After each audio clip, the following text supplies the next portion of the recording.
பார்த்தீங்கன்னா மொத்தம் வந்து 243 சட்டசபை அந்த இடங்களுக்கு தேர்தல் நடந்துச்சு. அதில் பார்த்தீங்க அப்படின்னா 2 கூட்டணி, என்டிஏ தலைமையிலான ஒரு கூட்டணி ஒன்று, லல்லு பிரசாத் யாதவ் மகன் அவர் தலைமையிலான ஒரு கூட்டணி. ஸோ அந்த கூட்டணி பேர் என்னன்னு பார்த்தீங்க அப்படின்னா மகாத்பந்தன் கூட்டணி. இந்த 2 கூட்டணி தான். இவங்க 2 பேருமே சேர்ந்து இந்த 243 சட்டசபை தொகுதிகளுக்கும் வேட்பாளர்களை நியமிக்கிறாங்க. ஸோ 243ல 202 தொகுதிகள் அந்த கூட்டணி என்டிஏ கூட்டணி வெற்றி பெற்றிருக்கு. இதுல பாத்தீங்கன்னா பிஜேபி வந்து 89 இடங்களில் தனிப்பெரும்பான்மை பெற்று முதலிடத்தில் உள்ளது. பிஜேபிக்கு வந்து முதலிடத்தை கொடுக்கலாமா அல்லது நம்மளோட நிதிஷ்குமார், ஏற்கனவே முன்னாள் நிதிஷ்குமார் அவர்கள் தலைமையான கட்சியின் பெயரான இப்ப கூட்டணி கட்சி தலைவரோட விருப்பம் என்னவா இருக்குன்னா நிதிஷ்குமாரே வந்து முதல்வராக நம்ம அதை அறிவிக்கலாம் அப்படின்ற மாதிரி ஒரு கருத்து நிலவுது. ஒரு முடிவுக்கு வந்திருக்காங்க. அதாவது 6 எம்எல்ஏக்கள் கொண்ட ஒருவருக்கு ஒரு அமைச்சர் பதவி. இந்த லல்லு பிரசாத் யாதவ் அவர் தலைமையிலான ராஷ்டிரிய ஜனதா தளம் தலைமையிலான காங்கிரஸ் இடதுசாரி கட்சிகள் கூட்டணி வந்து வெறும் 34 இடங்களில் வெற்றி பெற்று படுதோல்வி சந்தித்துள்ளது. வேர்ல்டு பேங்க் கொடுத்த நிதியை வந்து நிதிஷ்குமார் அவர்கள் வந்து தவறா பயன்படுத்தியிருக்காங்க. கிட்டத்தட்ட 14,000 கோடி வந்து நிதியை வந்து நிதிஷ்குமார் கட்சியான ஐக்கிய ஜனதா தளம் தவறா பயன்படுத்தியிருக்காங்க. அது அவர் என்ன குற்றச்சாட்டு சொல்றாரு அப்படின்னா, ஸோ அது வர்றதுக்கு 2 மணி நேரங்களுக்கு முன்னதாக அவங்க என்ன பண்ணிருக்காங்க, மகளிர் வங்கி கணக்கில் சுமார் 10,000 ரூபாய் எல்லாத்துக்கும் நேரடியாக வழங்கியிருக்காங்க. அந்த 14,000 கோடி உலக வங்கி வழங்கிய பணத்தை மடைமாற்றம் செய்து மகளிருக்கு ராஷ்டிரிய ஜனதா தளம் கட்சி இருக்குல்ல, நம்ம லல்லு பிரசாத் யாதவ் மகன், அவங்கள வந்து மக்கள் விரும்பல. ஏற்கனவே காட்டாட்சி நடத்தினாங்க, அதனால மக்கள் விரும்பல. அதனால அவங்க மக்கள்லாம் சேர்ந்து என்டிஏக்கு வந்து வாக்களிச்சுட்டாங்க. வைபர் வாய்ஸ் சேனல் நேயர்கள் அனைவருக்கும் வணக்கம். எங்களோட சேனல்ல தொடர்ந்து வீடியோஸ் கொடுத்துட்டு இருக்கோம். ஸோ இன்னைக்கு ஒரு முக்கியமான டாபிக்ல போறதுக்கு முன்னாடி நம்மளோட வீடியோவை ஸ்கிப் பண்ணாம பாருங்க. உங்களுக்கு யூஸ்ஃபுல்லான இன்ஃபர்மேஷன் இந்த வீடியோவில் இருக்கும். அதாவது என்ன அப்படின்னா, நடந்து முடிந்த பீகார் சட்டப்பேரவை தேர்தலை பற்றி நம்ம இன்னைக்கு பார்க்க போறோம். உங்களுக்கு தெரியும், என்டிஏ கூட்டணி தலைமையிலான கட்சிகள் வந்து பெரும்பான்மை இடங்களை கைப்பற்றி ஆட்சி அமைக்க போறாங்க. ஸோ ஆப்போசிட் பார்ட்டியான லல்லு பிரசாத் யாதவ் மகன் அவர் தலைமையிலான காங்கிரஸ் கூட்டணி இடதுசாரி கூட்டணி வந்து வெறும் 34 இடங்கள் பெற்று தோல்வியை சந்தித்துள்ளது. ஸோ அதை பற்றி தான் எனக்கு பார்க்க போறோம். வாங்க நம்ம வீடியோக்குள்ள போகலாம். அது என்ன அப்படின்னா, இப்போ பார்த்தீங்கன்னா மொத்தம் வந்து 243 சட்டசபை அந்த இடங்களுக்கு தேர்தல் நடந்துச்சு. அதில் பார்த்தீங்க அப்படின்னா 2 கூட்டணி, என்டிஏ தலைமையிலான ஒரு கூட்டணி ஒன்று, லல்லு பிரசாத் யாதவ் மகன் அவர் தலைமையிலான ஒரு கூட்டணி. ஸோ அந்த கூட்டணி பேர் என்னன்னு பார்த்தீங்க அப்படின்னா மகாத்பந்தன் கூட்டணி. இந்த 2 கூட்டணி தான். இவங்க 2 பேருமே சேர்ந்து இந்த 243 சட்டசபை தொகுதிகளுக்கும் வேட்பாளர்களை நியமிக்கிறாங்க. ஸோ இதுல பாத்தீங்க அப்படின்னா என்டிஏ தலைமையிலான கூட்டணி வந்து கிட்டத்தட்ட 202 சட்டசபை தொகுதிகளை வெற்றி பெற்று அவங்க வந்து மீண்டும் ஆட்சியை தக்க வைத்துட்டாங்கன்னே சொல்லலாம். ஸோ இதுல பாத்தீங்க அப்படின்னா மொத்தம் 243ல 202 தொகுதிகள் அந்த கூட்டணி என்டிஏ கூட்டணி வெற்றி பெற்றிருக்கு. இதுல பாத்தீங்கன்னா பிஜேபி வந்து 89 இடங்களில் தனிப்பெரும்பான்மை பெற்று முதலிடத்தில் உள்ளது. அடுத்து நிதிஷ்குமார் தலைமையிலான அவரோட கட்சி மொத்தம் 85 இடங்களில் வெற்றி பெற்றிருக்கு. அவரோட கட்சி பேர் பார்த்தோம்னா ஐக்கிய ஜனதா தளம். இந்த கட்சி பார்த்தீங்கன்னா 285, பிஜேபி பார்த்தீங்கன்னா 89 இடங்கள். ஸோ இதுக்கு அடுத்த கூட்டணி மத்திய அமைச்சராக இருக்கக்கூடிய சிராக் பாஸ்வான் அவரோட ஜனசக்தி கட்சி அது வந்து 19 இடங்களில் வெற்றி பெற்றிருக்கு.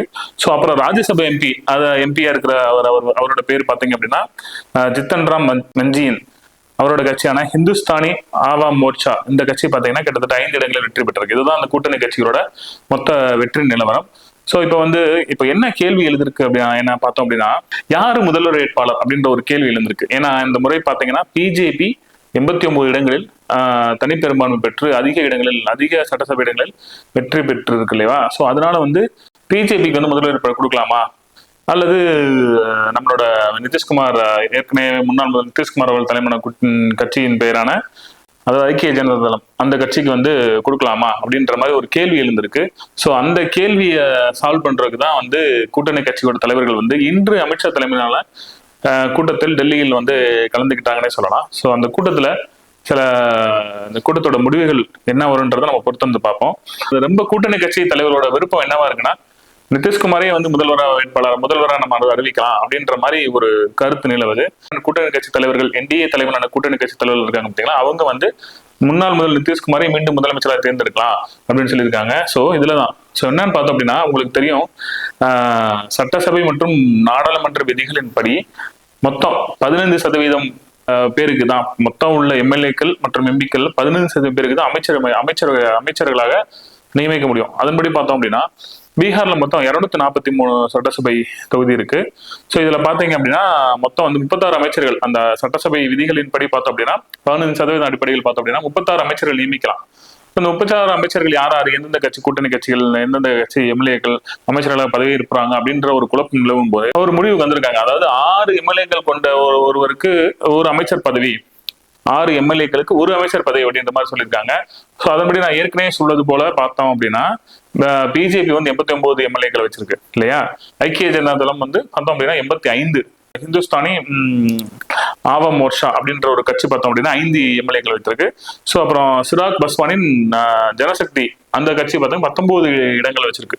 ஸோ இதன்படி பார்க்கும்போது எத்தனை எம்எல்ஏக்கள் வரலாம் அப்படின்னா பிஜேபிக்கு வந்து மொத்தம் வந்து 89 எம்எல்ஏக்கள் அவங்க பிஜேபிக்கு மொத்தம் அமைச்சராக வந்து ஒரு 15 to 16 எம்எல்ஏக்கள் அமைச்சர்களாக இடம்பெறுவாங்க இந்த அமைச்சரவையில. ஸோ அடுத்து பார்த்தோம் அப்படின்னா 85 இடங்கள் கொண்ட ஐக்கிய ஜனதா தளம் அவங்க பாத்தீங்கன்னா 14 அமைச்சர்கள் அவங்க கட்சியில இருந்து கொடுக்குறாங்க. ஸோ 19 எம்எல்ஏக்கள் வைத்துள்ள லோக் ஜனசக்தி அந்த கட்சிக்கு 3 அமைச்சர்கள் கொடுக்குறாங்க. அப்புறம் ஹிந்துஸ்தானி ஆவம் மோர்ச்சா அந்த கட்சிக்கு ஒரு அமைச்சர்கள் கொடுக்குறாங்க. இப்படி கால்குலேட் பண்ணி பார்த்தா மொத்தம் 36 அமைச்சர்கள் வந்து அவங்களுக்குள்ள ஒரு புது ஃபார்முலா படி அவங்களுக்குள்ள 36 அமைச்சர்கள் வந்து அவங்க நியமனம் பண்ண போறாங்க. அந்த புதிய அமைச்சர்கள் நியமனம் எப்போ வரப்போகுதுன்னா இந்த நவம்பர் 19, 20 ஆகிய தேதிகளில் முடிவெடுக்கப்படும் என்று சொல்லப்படுது. ஸோ இதுதான் இதுல மிகவும் முக்கியமான பார்க்கப்படுவது என்ன அப்படின்னா லல்லு பிரசாத் யாதவ் அவர்கள் தலைமையிலான ராஷ்டிரிய ஜனதா தளம் தலைமையிலான காங்கிரஸ் இடதுசாரி கட்சிகள் கூட்டணி வந்து வெறும் 34 இடங்களில் வெற்றி பெற்று படுதோல்வியை சந்தித்துள்ளது இந்த தேர்தலில்.